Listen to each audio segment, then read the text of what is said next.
Hello बच्चों, कैसे हैं आप सब। आज मैं आपके लिए फिर से एक नई कहानी लेकर आई हूँ और आज की जो हमारी कहानी है उसका नाम है ईमानदारी का इनाम। बहुत समय पहले की बात है। एक बार एक छोटे से गांव में एक बाबूलाल नाम का व्यक्ति रहता था जो कि पेंट का काम करता था। बहुत गरीब होने की वजह से उसकी आमदनी बहुत कम थी और बहुत मुश्किल से बहुत मेहनत करने के बाद वो 2 वक्त की रोटी ही जुटा पाता था। लेकिन मन ही मन वह ये सोचता था कि काश उसे कोई बड़ा काम मिल जाए ताकि उसकी आमदनी अच्छी हो जाए। लेकिन उसके बावजूद वो गांव के छोटे छोटे काम भी बहुत ही ईमानदारी और लगन के साथ करता था। तो एक बार क्या हुआ, गांव के जो साहूकार हैं उन्होंने उसे अपने पास बुलाया। जैसे ही बाबूलाल साहूकार के पास जाता है तो साहूकार जी उसे कहते हैं कि बाबूलाल, मैंने तुम्हें यहाँ एक बहुत ही इम्पॉर्टेंट काम से बुलाया है, क्या तुम उससे करोगे। तो बाबूलाल खुश होते हुए कहता है, जी हुजूर, बिल्कुल करूँगा। तो साहूकार उसे कहते हैं कि तुम्हें एक नाव रंगनी है, पर नाव रंगने का जो काम है वो आज शाम तक ही तुम्हें करना है। तो जो साहूकार को बाबूलाल कहता है कि जी हुजूर, आपका काम आज शाम तक ही हो जाएगा। तो सेठ जी उसे कहते हैं, वो सब तो ठीक है, पहले मुझे ये बताओ कि इस काम के तुम पैसे कितने लोगे। तो बाबूलाल जो है वो सेठ जी को कहता है कि सेठ जी, वैसे तो नाव रंगने के 1500 रुपये हैं, पर फिर भी आपको जो ठीक लगे आप मुझे वो दे दीजिएगा। तो सेठ जी कहते हैं, वो सब तो ठीक है, लेकिन काम बहुत बढ़िया होना चाहिए। यह कहकर सेठ जी उसे नदी के किनारे ले जाते हैं नाव दिखाने के लिए। नाव देखने के पश्चात बाबूलाल जो है वो सेठ जी को कहता है, मुझे थोड़ा समय दीजिए ताकि अब मैं अपना रंगने का सामान यहाँ पर ले आऊँ। तो उसके पश्चात सेठ जी अपने घर चले जाते हैं और बाबूलाल अपना सामान लेने चला जाता है। सामान लेकर जैसे ही वह नाव रंगने के लिए वापस लौटता है तो नाव रंगने का काम शुरू कर देता है। जैसे ही वह नाव रंगने का काम शुरू करता है तो क्या होता है, उसे नाव में एक छेद दिखाई देता है जो कि बहुत बड़ा होता है। तो बाबूलाल मन ही मन सोचता है कि अगर ये छेद मैंने नहीं भरा और ऐसे ही नाव रंग दिया तो पानी में जाते ही ये नाव डूब जाएगी। तो उसने सोचा, अब मैं क्या करूं। तो वो सोचता है कि पहले मैं पेंट करने से पहले क्या करता हूं, इस छेद को भर देता हूं।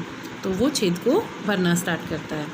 जैसे ही छेद भर जाता है वो फिर से उसे रंगना स्टार्ट करता है और बहुत सुंदर पेंट कर साहूकार जी को बुलाने चला जाता है कि साहूकार जी, देखिए मैंने आपकी नाव रंग दी है, आप आकर देख लीजिए कि नाव कैसी रंगी है, कोई कमी पेशी हो तो आप मुझे बता दीजिएगा।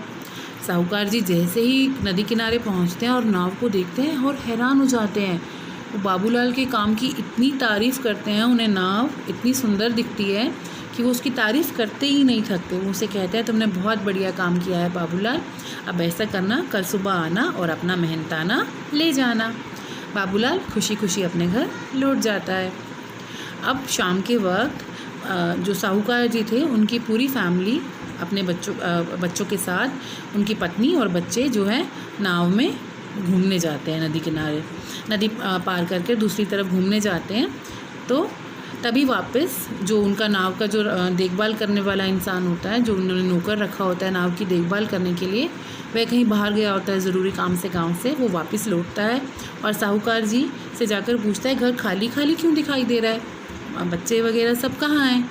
तो साहूकार जी कहते हैं, वो सब तो नाव में घूमने गए हैं, नदी पार घूम कर आएंगे शाम को वापस। तो ऐसा सुनते ही जो उनका नौकर होता है वो बहुत ही हैरान और परेशान हो जाता है और मन ही मन सोचने लगता है अब क्या होगा। तो साहूकार जी उसे परेशान देखते हैं और पूछते हैं, क्या हुआ, तुम इतने परेशान क्यों हो, यह बात सुनकर तुम्हारे होश क्यों उड़ गए। तो वो नौकर कहता है, सेठ जी वो लोग नाव में कैसे चले गए, नाव में तो बहुत बड़ा छेद था। यह सुनकर साहूकार के होश उड़ जाते हैं। वो बहुत ही परेशान हो जाता है और पसीने में भीग जाता है एकदम से सोचकर कि हाँ, मेरी फैमिली को क्या हुआ होगा, वो तो डूब गई होगी नाव में, छेद है तो। लेकिन तभी अचानक उसे अपने परिवार के सदस्य सामने आते हुए दिखते हैं और वो बहुत खुश हो जाता है उन्हें देखकर। तो वो शाम को अपने उस नौकर के साथ खुद जाते हैं उस बाबूलाल के घर पर और उसे कुछ पैसे देते हैं। वो उसे कहते हैं, लो बाबूलाल, ये तुम्हारा मेहनताना है। जैसे ही बाबूलाल पैसे लेकर गिनने लगता है तो वो साहूकार से कहता है, साहूकार जी ये पैसे तो बहुत ज़्यादा हैं, तो वो कहता है तुमने जो काम किया है वो बहुत बढ़िया है। वो फिर भी तो जो बाबूलाल है वो कहते हैं फिर भी सेठ जी ये काम बहुत ही बड़ा है, इतना बड़ा नहीं है जितने पैसे आपने मुझे दिए हैं, ये बहुत ज़्यादा पैसे हैं। तो साहूकार जी उससे कहते हैं तुमने जो काम किया है वो बहुत ही बड़ा काम किया है।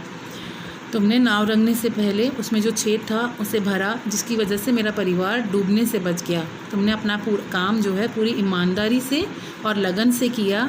तुम चाहते तो उस छेद को भरने के मुझसे अलग से ज़्यादा पैसे भी ले सकते थे, पर तुमने ऐसा कुछ नहीं किया। मैं तुम्हारी ईमानदारी से बहुत खुश हूँ और ये तुम्हारी ईमानदारी का ही इनाम है। तो वो फिर से कहता है कि सेठ जी छेद भरने के भी बहुत पैसे आप मुझे दे रहे हैं, इतने पैसे बनते नहीं हैं, ये 6,000 रुपये हैं। अब मेरा काम फिर भी 1,500 रुपये का था और छेद भरने के भी इतने 6,000 रुपये नहीं बनते हैं। तो वो खुश होकर साहूकार जी उसे कहते हैं कि ये 6,000 रुपये तुम्हारा मेहनताना नहीं है, ये तुम्हारी ईमानदारी का इनाम है। यह कहकर साहूकार जी वहाँ से वापस चले जाते हैं। तो अब जो बाबूलाल था वो बहुत खुश हो गया, क्योंकि उसे अच्छी इनकम तो मिली ही, साथ में सेठ जी ने उसकी तारीफ़ भी की। अब वो 4 लोगों को और आगे जाकर बताएंगे तो उसको ज़्यादा काम भी मिलेगा। यह सोच कर बाबूलाल खुश हो जाता है और अपना काम और ईमानदारी और लगन से करना शुरू कर देता है। तो बच्चों, इस कहानी से हमें क्या शिक्षा मिलती है? हमें यही शिक्षा मिलती है कि हमेशा हमें नेकी के रास्ते पर चलना चाहिए और अपना काम ईमानदारी और लगन से करना चाहिए, क्योंकि ईमानदार इंसान को जो ईमानदार इंसान होता है उसकी सब कदर करते हैं और उसकी ईमानदारी का इनाम उसे भगवान जी भी एक ना एक दिन अवश्य देते हैं। तो मेरी आप बच्चों से यही रिक्वेस्ट है, आप भी हमेशा ईमानदारी और नेकी के रास्ते पर चलेंगे, कभी भी झूठ का या धोखे का साथ नहीं लेंगे, क्योंकि ईमानदारी सफलता की जो हमारा रास्ता है उसकी ओर हमें आगे पहुंचाता है। तो आगे प्रोग्रेस करने के लिए, हमें हाई लेवल पर पहुंचने के लिए अगर हम ट्रस्टवर्दी हैं, ईमानदार हैं, तो हमें प्रमोशंस जल्दी जल्दी मिलती चली जाएंगी। तो मैं उम्मीद करती हूँ ये कहानी आपको अच्छी लगी होगी। कल फिर से मिलेंगे एक नई कहानी के साथ। Till then, good bye.